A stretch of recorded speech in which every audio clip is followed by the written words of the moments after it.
Stadt und See, gewaltig war ihr Werk. Im Jahre 1227 wird Unislav genannt. Als Herr der Burg hoch überm Ort hielt er das Land in Hand.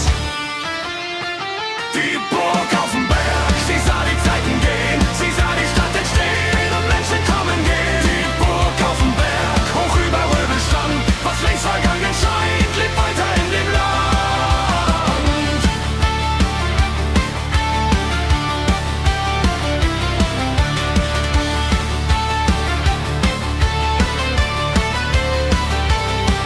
Dann wuchs die neue Stadt heran, Röbel wurde groß. Doch mitten durch die alte Zeit lief eine Grenze los. Schwerin lag auf der einen Seite, Havelberg auf der anderen. Und hoch oben auf dem Berg sah man die Zeiten wandern. Die Burg auf dem Berg, sie sah die Zeiten gehen, sie sah die Stadt entstehen und Menschen kommen gehen. Die Burg auf dem Berg, hoch über Röbelstamm, was längst vergangen scheint, lebt weiter in dem Land.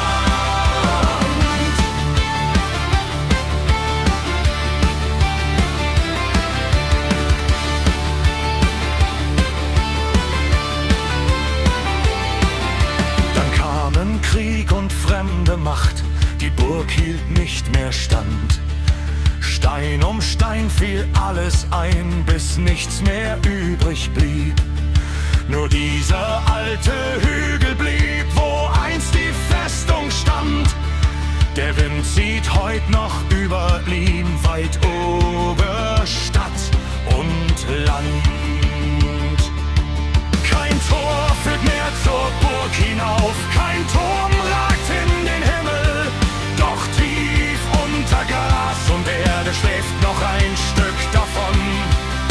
Und wenn die Mühle oben dreht und Wind durch Röbel zieht, dann weiß man, dass auf diesem Berg noch immer Geschichte liegt. Die Burg auf dem Berg, sie sah die Zeiten gehen, sie sah die Stadt entstehen und Menschen kommen gehen. Die Burg auf dem Berg, sie ist längst nicht mehr da, doch wenn wir auf ihr stehen, ist ihre Geschichte nah.